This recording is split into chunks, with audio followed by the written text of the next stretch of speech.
Welcome to Happy Talks with Dr. Alice and Donovan. Dr. Alice Fong is a holistic naturopathic doctor and founder of Amor de Soi Wellness. And Donovan Jensen is a software engineer and founder of HowToHappy.com. Together, they're out to cause more happiness in the world. Hello, everyone. Welcome to Happy Talks. My name is Dr. Alice, and this is my awesome co-host, Donovan. And today I have a special guest. Erin McCullough is a thought leader known as the Joy Slinger. She is also an in-demand speaker, an international teacher that helps people create impenetrable joy so they can be calm, have peace of mind, and meaning in their life. Now, please welcome Erin. Thank you so much for joining us today. Oh my gosh, thanks so much for having me. I'm thrilled to be here. Yeah, we're excited to have you. So, Joy Slinger, that's a pretty cool name. I'd be curious to hear a little about your story, what led you to doing what you're doing now. Interestingly enough, the Joy Slinger is self-proclaimed, but it came through. I send a newsletter out every week, and if your audience is interested in learning strategies and those sorts of things about the things that we're going to talk about, it was during that I was like, oh, what do I actually do? Somebody asked me, what do you do? And I was like, I actually sling joy. And I didn't really think people would get it, but I guess they know what a slinger is. So it stuck. Nice. Yes. So you're doing coaching and speaking. So kind of what propelled you into that area of expertise, I would say? Yeah. I mean, there were three defining moments in my life. One was an anxiety disorder that I created through talk therapy, of all places. And it got so bad at one point that it holed me up in my home for nearly a year. Wow. And I just want to say that doesn't happen overnight. It starts with a narrowing of things. You start to have, it started with one session. My boyfriend and I at the time decided we'd seek some professional help to figure out why we couldn't get along. Mm-hmm. And in that first session, I had a panic attack, and I'd never had one before. And this was in when was this? Early 90s, maybe, or mid 90s. Mm-hmm. So this anxiety disorder thing, or these panic attacks, was just not a thing really back then. Mm-hmm. So she explained to me what it was and why, kind of why it was happening. It wasn't until many years later that I discovered, where that comes from and why we choose those experiences. But anyway, so it started with that first panic attack, and then they became more and more often and more closer together. And so I just started narrowing my life, right? I was training for a running race at the time. I had a panic attack when I was out, and I had to walk home like 3 miles. And I thought, okay, I guess I just can't run right now, right? So that was one thing. And then it just, and then I almost passed out in front of my students. I was a special ed teacher in high school level. Mm-hmm. And I thought, they don't need any more trauma. I'm not going to pass out in front of them. So then I stopped working. And so I just want to let people know that life unfolds very slowly, but there are moments where you have decisions to make. Mm. And so I chose anxiety as my outlet. And what I discovered many years later about anxiety is that anxiety is an emotional experience, but it's not an emotion. And so I created the anxiety disorder so I wouldn't have to feel the emotions of the trauma that we were sort of unpacking in counseling. Mm. And so just so people know, just like any addiction, like alcohol or drugs or gambling, social media, whatever, it's the same. Anxiety is an addiction as well. It's a choice. Addiction is kind of a harsh word, but it's the same. It's you needing to choose a different experience than the anxiety. Mm-hmm. So that piece happened. And then I was able to get some chemical relief by going to a homeopathic psychiatrist, so that I wasn't experiencing the anxiety physically, having the panic attacks. And I thought, well, I actually might have a life here. So I thought I'll move to Hawaii and live, in paradise, and live in a small town, and I'll never get triggered. I'll never have anxiety again. I'll never do any of those things. Unfortunately, while I had the chemistry piece navigated, I hadn't done the mental, spiritual, emotional work that needed to accompany that so that I wouldn't have those experiences again. So I moved to a small town and I started a business. Within 24 hours, I had my first client. And the business took off like gangbusters, and with it came anxiety and stress and overwhelm. So just so everybody knows, you cannot like escape these things by moving somewhere else. Yeah. You're still there. You still get to like navigate these things. So I did that. And about 10 years into that business, it being very stressful, I had my second defining moment, which was a client called in the morning. She was super upset, and I told her I'd be right over to take care of it. And I raced over to a friend's house to drop my daughter off. And I backed into her driveway and I sideswiped my car in her husband's truck. A few hours later, I came to find out that he was under the truck working on it when I hit it, and he thought it was going to land on him. And that was enough of a wake up for me to go, this is not okay to live this overwhelmed, stressed out, frantic. There's got to be another way. Yeah. And so then I turned to self-development, thinking I'll go to seminars, I'll read books. And I started to see the needle move quite a bit. And then a few years later, I found myself in a divorce, and that divorce just leveled me. Because I thought, I had done all this, self-development, spent tens of thousands of dollars doing it, reading all the books, watching Oprah, doing all the things. And here I was in one of my darkest moments, and I didn't have any actual strategies to getting out of that moment. And that troubled me. And so I reached for a book that somebody had recommended years prior. And I had this kind of spiritual awakening of sorts during reading that book. And it was a 365 passages meant to be a year-long journey. And month 2, I opened the book and I just kept seeing the word joy. The path is joy. The answer is joy, joy, joy, joy. And I thought, man, I just don't know how to get that. Like, here's the answer, but how do I get there? I don't even know what joy means. And then, as life does, when you let go and just say, show me the way, I met somebody, went to a seminar. That seminar had a profound impact on my life. And I began to train under that gentleman, started teaching his seminar, and everything in my life just lined up. All the things that had been on the back burner. I found my meaning and purpose in life. I found my joy through that whole process.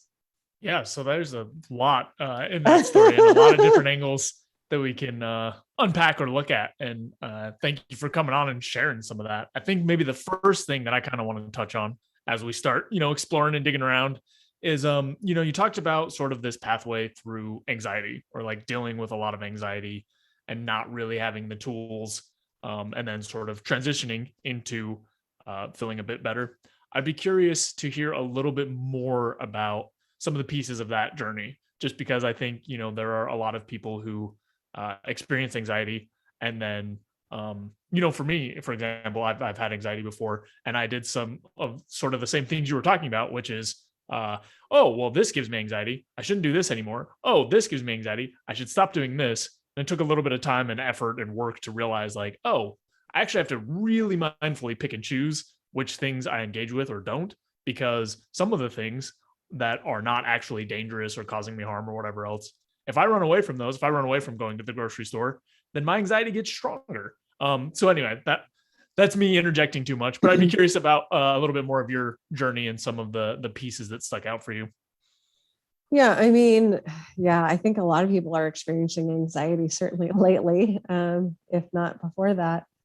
Anxiety is, it's a broader, so it's kind of like the topic, it's the general topic. It's the things underneath. So we create anxiety because we don't want to actually experience the pain that lives below that.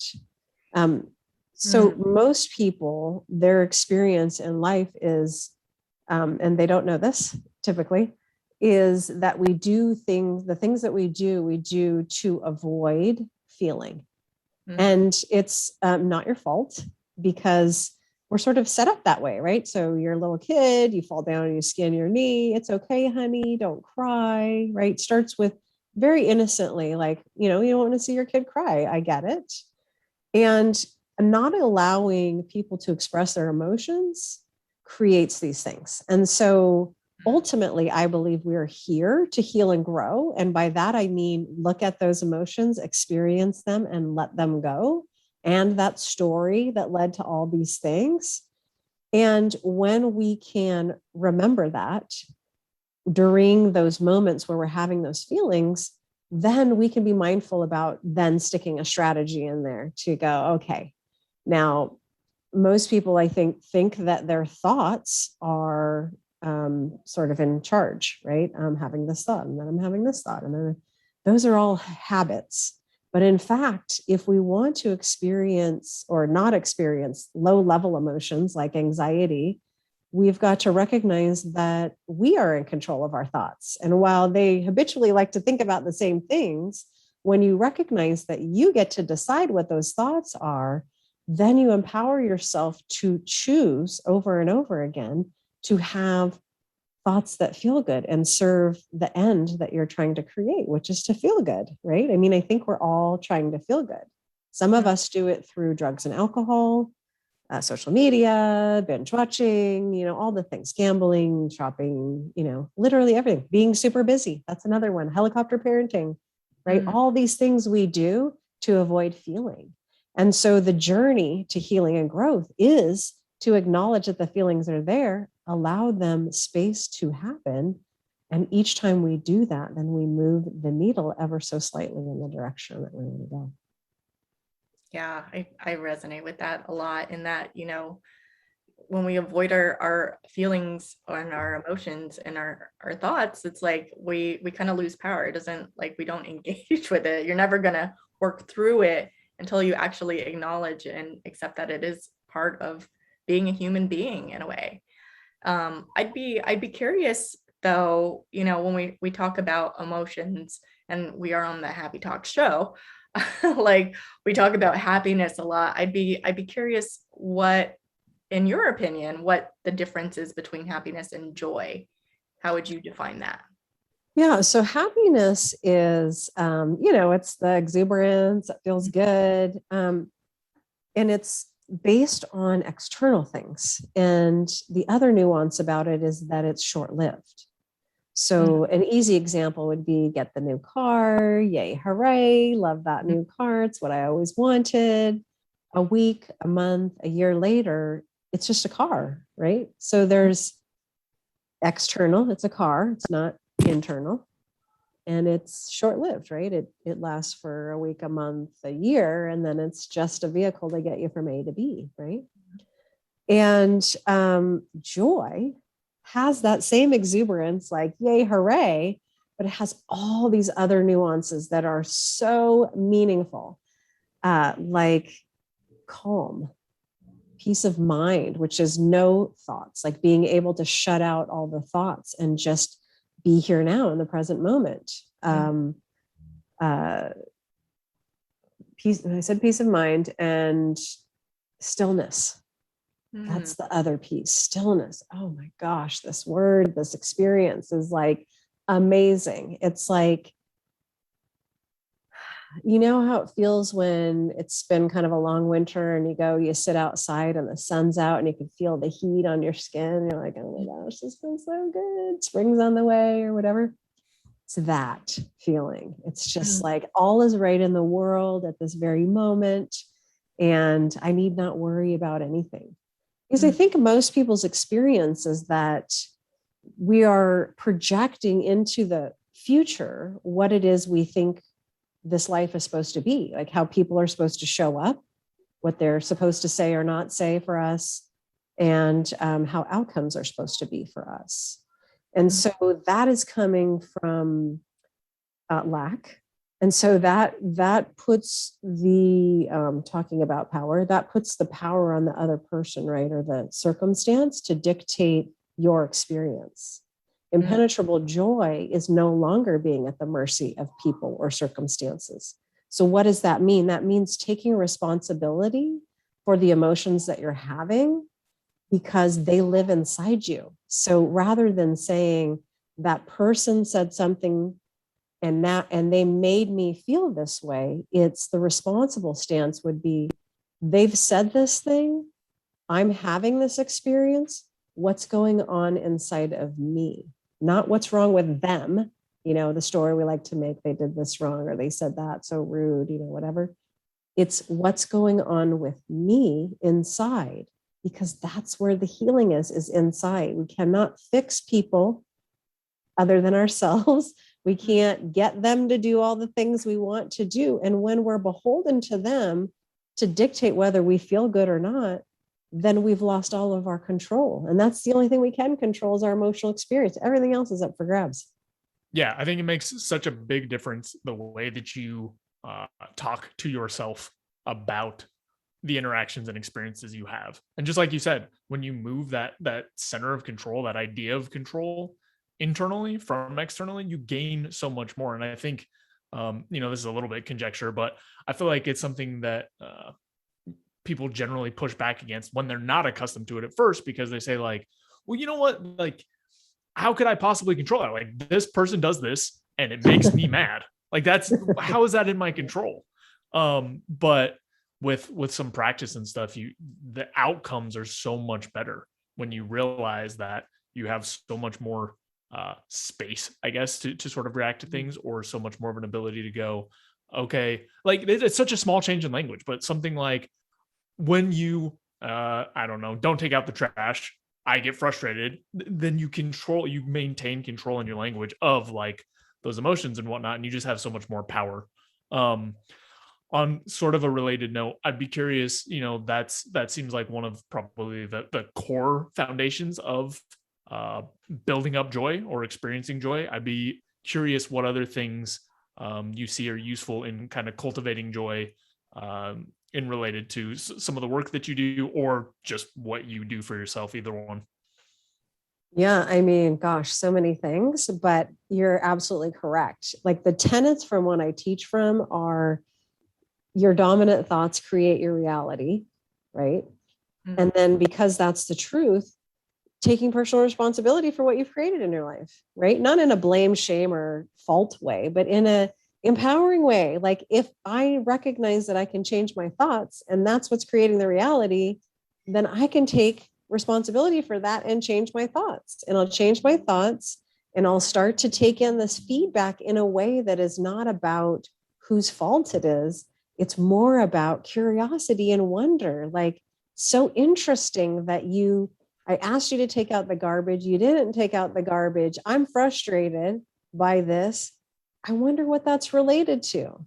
That's interesting that I'm getting upset over something seemingly small, but I mean, even those really small things can really send us for a loop. And that's, and how it's yours, like why you get to take responsibility for it is because, if I asked somebody to take out the garbage and they didn't take it out, it wouldn't bother me. Right. So if it's not bothering me, but it's bothering you, clearly there's an issue with you that needs addressing. Not, again, not in blame, shame. We're like all about, compassion and like loving ourselves, because in this life, the soulmate to have is you. You are your soulmate. And when you get aligned with you and you heal these pieces that are reacting to emotions all the time, then you get to experience joy, which, you talked about so those two tenets for sure important for joy. Stillness. So that means learning to quiet the mind. I use meditation. There are other ways to do it in various forms of meditation. Mm-hmm. I know in the past, a lot of people have thought it's woo-woo. I think it's kind of a norm now. It's starting to become a norm. There's obviously something to it. All those Buddhists, they've been doing it for a really long time. And they are getting to these places of compassion and joy and stillness and peace of mind. So, it's worth a look at. It's certainly worth a try. It took me years to get good at it and to be able to quiet my mind, because my monkey mind liked to do all kinds of things when the music went on. but stick with it because it's worth it. What else? Recognizing that I'm the one that puts, like, we're the ones that bring, like, everything's neutral. We're the ones that bring anxiety. We're the ones that bring stress and overwhelm. And you can be simultaneously. It's not a either or life, it's an and life. So it's like, I can be simultaneously busy and not stressed out or overwhelmed. Like, that is a choice. We've connected those two, but they don't need to be connected. And so things like that, mindfulness practices, recognizing, what are those thoughts that are going on in my mind? What is serving me in those thoughts? What's not? And maybe I could insert new thoughts and just see what happens. They don't have to necessarily be super positive. I think there's kind of this positive shaming thing going on where it's like, let's just slap a positive thing on it and pretend like doesn't suck. But the reality is we have to acknowledge where we're at first, and then we can change. But if we just slap a happy face on it and pretend like it's not there, you might as well be drinking or doing drugs or, whatever your thing is, or having anxiety, right? Mm-hmm. Yeah. That makes sense. Oh yeah, it makes sense. Kind of like to recap and see if I actually got what you were saying, is that there is like ownership. You got to take responsibility for your thoughts and navigating in your feelings that come with like things that might frustrate you, like someone doing something that commonly frustrates you. You kind of own that, you take responsibility for that, and then it gives you the power to actually be able to, decide how your life is going to go, essentially. Does that sound about? 100%. And I mean, if people are curious as to like, so why is that? Why do I have anger inside of me? Why do I have frustration and anxiety and all these things inside of me? That comes from when we're little. We're trying to navigate this world as a little human. We're looking to the elders in our life, our parents, our teachers, our, maybe church people or what, grandparents. And we're watching what happens, like how this life unfolds, to kind of figure out, like, how do I do this thing? Like, what are the rights and wrongs? What's good and bad, right? And so when we have, as a child, we have experiences, some of them don't feel good. And from those not feeling good experiences, we decide things about ourselves. And most everybody, at least everybody who's ever sat in front of me as a client or in classes, has the same things. It's these ideas of I'm not good enough, or I don't deserve, or I'm not worthy, or I'm not lovable. And so these ideas, you could imagine how, if you kept that idea about yourself, how that would play out as an adult. Now, as a child, developmentally, children are, they think that they are the center of the universe, basically. I think up until about 22. So developmentally, you could imagine if something traumatic happened in your life when you were a child, you would take that on as your fault. And so that's where those limiting beliefs that I just mentioned come from. It's you decided. For me, as an example, my parents got divorced when I was little. And I thought, here's these two people that are supposed to love me the most, and they're splitting up. And I must have done something wrong. So I must not be lovable or good enough, right? Distill down all of those limiting beliefs, really, I think, or I'm starting to believe, are distilled down to I don't have value. I don't have value in this world. And which is awful, right? I mean, that sounds like, and again, healing and growth. We're here for healing and growth. So we have these beliefs. We decided them a long time ago. We've attached emotions to them, right? They don't feel good. And then we continue on. We don't know this is happening in the background of our life. And then when we get bumped up against things that remind us of those things, then we have an emotional reaction.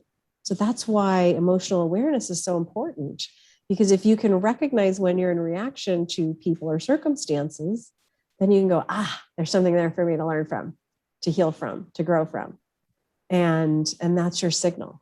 moving forward. It's like, oh, I'm agitated about the garbage. Obviously, there's something being triggered for me inside.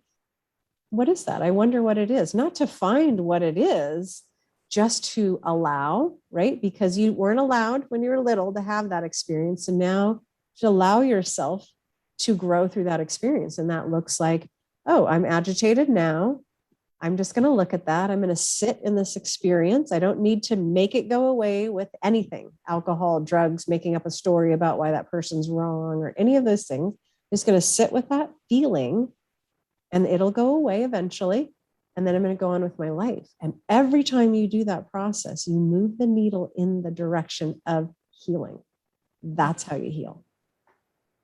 Yeah, I think that's an important point to note because a lot of these patterns, right, these habits that we've picked up from when we're kids or even later, like whatever time we've picked them up, we've had years and years and years and years and years of doing whatever the thing is, having whatever that sort of reaction is.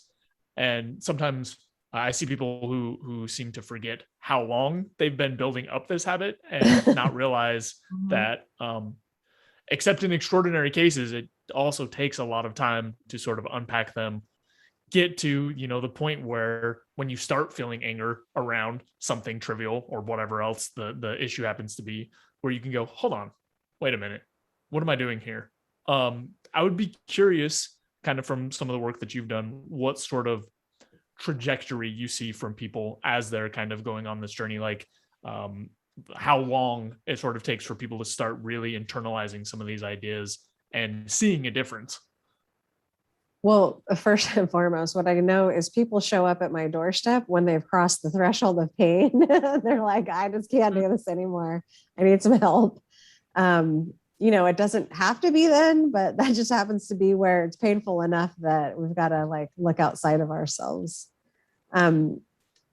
It's so interesting because I feel like each client comes differently, so it's the burden is on me. No, it's not a burden at all.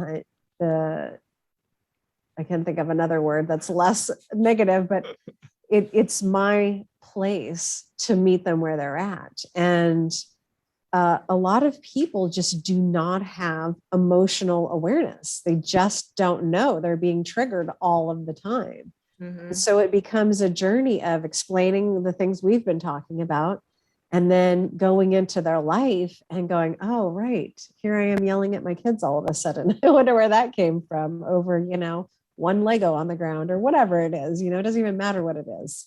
If you're having a reaction like that, it's you, not the kid. And figure it out, go inside and root around and get intimately related to your emotions. And so that becomes the very first journey.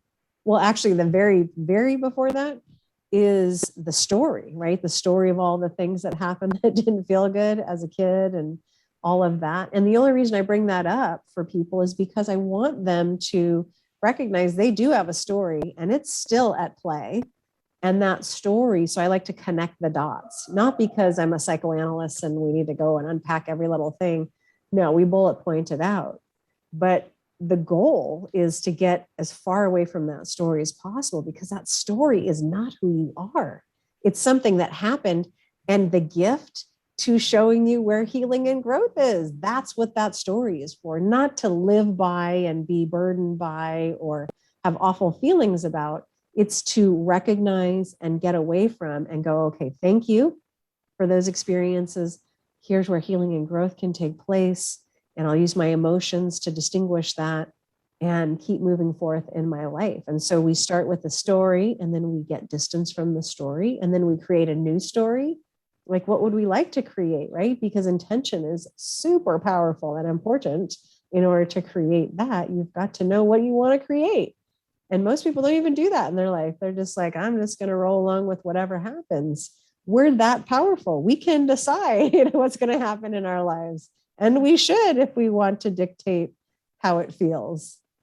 Yeah, I've been amazed in my life, just on that note, how sort of setting a target and then starting to align some of my actions around it makes such a big difference in where I end up, and this applies to everyone, but the difference between just kind of floating along and letting things happen to you and setting a target and doing something for even 1 year can be phenomenal, as long as you're, actually following through on the stuff that you've decided on and stuff. But it's so interesting to me, and I was this way at one point. It's just been so far in the past that I can't remember, but it's interesting to me how many people just sort of go day to day without really having sort of a target or a plan or a path or a purpose or values or things that they've set aside. And again, I was in that spot, so I know that it's totally a viable way of being. But it's interesting to me, and like we were talking about before, I imagine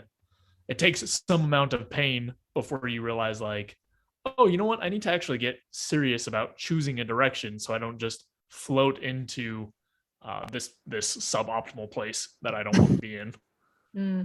Yeah. And how about some joy in there? We're meant to be enjoying our lives like every day, not waiting for things to do that. You can't win that game. I was in that hamster wheel for years. I had this thriving business. I had the money, I had houses, I had cars, I had all the things, and I was miserable. And then I started doing then I started with CrossFit, and then I started doing triathlons, and then I need to do bigger triathlons, and I try to cut my time. And I mean, there's no winning at that game. I'm not saying don't have goals, but what I am saying is recognize that, this is literally what happened. I would do a triathlon and I would sort of cheer myself on for crossing the finish line. And then I would go home and look for the next triathlon. Like, how crazy is that? It's like, I can't even appreciate the fact that I just trained months and months to do this triathlon. I've got to go home and find the next one to punish myself with, So like, where are you punishing yourself in this life? You're meant to be enjoying it. And if you are not putting joy as a priority in your life, there's some things to look at, because there is joy to be had in like every moment. Even in that job that you don't particularly love, or, if you haven't found what is purposeful or meaningful for you, there's so much beauty in this world. Seek, find it. There's, if it's not me, if the things I'm saying aren't resonating, or the things that are on this podcast aren't resonating, there's many, many places to go. Or maybe some of them are. Go and look those things up. Keep looking. There's somebody out there for you that's living that path that you want to create. And it should include enjoying your life predominantly, not just sometimes and a little bit here and there, like all day, every day, I believe. Yeah, I love that. I really think, in our culture today, we prioritize so much everything but joy a lot of the time. Like, get the house, get the money, get the married, get the kids, like all of that. And that's not necessarily, I mean, those can create joy, but like we're in this constant state of like doing and doing and doing more, like you going after triathlon without like taking like the stop and smell the roses. Like, hey, there's nothing wrong with it. But I think we live in the society of like, I don't have time to stop and smell the roses. I gotta like get stuff done. And then in that process, you're not really enjoying your life, which is really a shame, because then what the heck are you doing? Really? So, yeah. Well, I mean, if we truly believe what I believe is the truth, which is that this moment here is the only one we're guaranteed, we're wasting a lot of time. I mean, if we really lived that way, like, this is it, this could possibly be the only moment, and you're doing some crazy thing that doesn't make sense or feel good, we got to rethink some of these things, because it's possible to, and I'm living proof. I was type A 100%. I mean, I remember I took this seminar. It was a 90-day seminar. This is how intense this thing was. 90 days, you had to set 5 goals, like crazy goals. And I set like monster goals, because that's who I was, right? I would never do that in a million years now. And you have a coach and you talk with them every day, how you're going towards your goals and all the things. And I remember thinking like, and we did it as a team, right? So everybody was taking the seminar. And I remember looking at my teammates going like, why are they being such pansies? Like, come on, get some real goals here, people, And yeah, and that's a sign something is not right with me, that I need to pay attention to what's going on for anybody else, And while it was awesome to see what I was capable of, the ends that I had to go to create that in my life did not feel good. And so there's definitely, like you were saying, this hustle mentality. Yeah. And I'm here to say it doesn't have to be that way. Mm-hmm. If we can just trust that whatever it is you believe in, God, universe, nature, yourself, whatever, trust in that and just let it go and keep letting go and keep letting go of the resistance to thinking that we know how it's all supposed to look and unfold.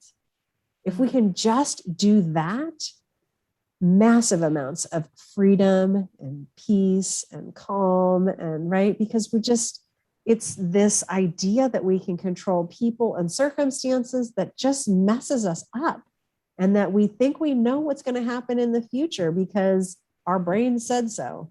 It never happens that way. So when we let go of those ideas of how it's supposed to look and just say, I trust and let go. Trust and let go and keep going. And it's going to feel like a free fall sometimes, for sure. And what I found in building this business is the more I let go, the more prosperous my business becomes, the more people hear the message, the more I can be of service to others and help them heal and grow. And that's why I'm doing it. So for the money, of course, we need money to do things. I need to have food and shelter and those sorts of things. Mm-hmm. And having come from that already, I knew that wasn't going to be the thing. Like I had to concentrate on something else to create meaning and purpose and be of service to people. Because that's an innate human quality, is to want to be of service. Mm-hmm. And when you find that thing that each individual is uniquely qualified to do in this world, that's meaningful and that has purpose and that brings joy. Yeah, beautiful. Yeah, I resonate. I get excited. I get fired up. I'm excited too. Well, yeah, Erin, it's been a pleasure to have you on our show. And, I love your energy and what you've shared, and I think it's really valuable. But is there anything you'd like to plug before we wrap up to our audience? Sure. Thanks so much for having me. Oh my gosh, these platforms are so important. People are seeking, they need help, and you're providing that. That's amazing. So thank you for that. My book, I just got done editing. I have a workbook that I'm working on that will go with it as kind of a go along. And it should be up on Amazon in the next month.